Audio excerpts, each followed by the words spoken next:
Hey gang, welcome back. So just thinking about all the films that I made over the past few years and some of the highlights.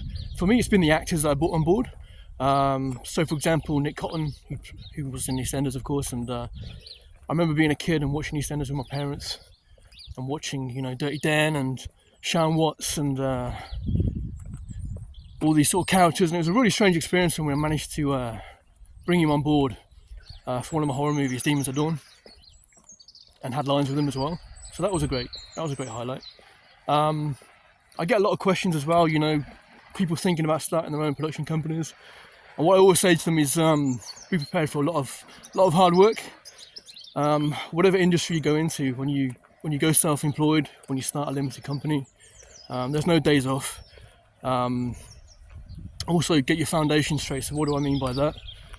So for me personally, obviously everyone's different, but I started relatively late, in my late 30s, in the film industry.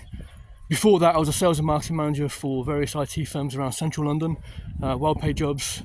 So I was always sensible, saved, bought my own house, stuff like that. And then when I got to my late 30s, with those foundations in place, I thought it was time to do what I really wanted to do, which was start, a small boutique film production company. So now, years later, we've got almost 10 features out there. And people also ask me, with the named actors. So when I say named actors, what I mean is, actors who've had like studio experience. So the actors I've managed to bring on board, people like Bailing, who was in The Crow, Vernon Wells, who was in Commando, John Altman, BBC EastEnders, for example. The most I paid in terms of a day rate for a named actor is £5,000, but typically you're looking between £1 and two grand to bring them on board for an independent project. And obviously those guys, when their names are attached to the film, and the film goes on all the VOD channels like Prime, Tubi, Vudu, etc., then there's a far better chance they're going to buy that film because they recognise the people involved, the actors, and you get a return that way.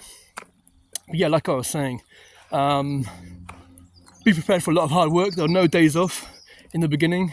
I was working 7 days a week. There's always something to do. And when I write the scripts myself, I cast all the actors, lock down all the locations, crewing up, and that's not even the start of it, because after that, then there's all the marketing involved.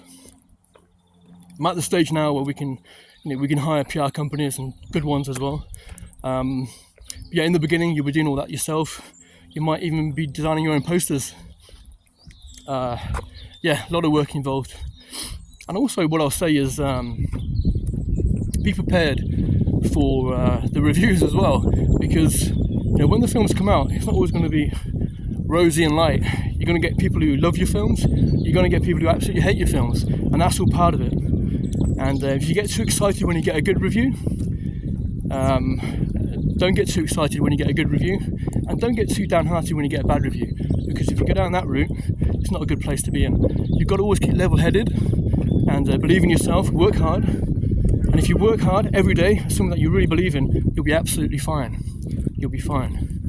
You can achieve anything you want if you want it enough and you put that work ethic in. My next movie is going to be a gangster flick. I'm really excited to shoot that. Obviously, for those of you who've been following me for a while, horror is my favourite genre, but I love crime drama as well, and gangster flicks, film noir. The Third Man with Orson Welles and Joseph Cotton, that's my favourite movie of all time. Absolutely love that movie. And I watched one last night as well, called Across the Bridge, shot in 1957. So go and check that out. Beautiful movie that was. But yeah, like I said, I'm going to be shooting a crime drama next called Clean Right Hook. It's about a boxer who's released from prison, and he's blackmailed by some corrupt cops into doing one last job. So yeah, that's going to be a lot of fun, and I'll be aiming to bring on board some well-known actors for that as well. That's all good. But yeah, as always, thanks for watching. Give me a follow on TikTok, Black Copies Films, YouTube, etc., and I'll catch you all later. Bye.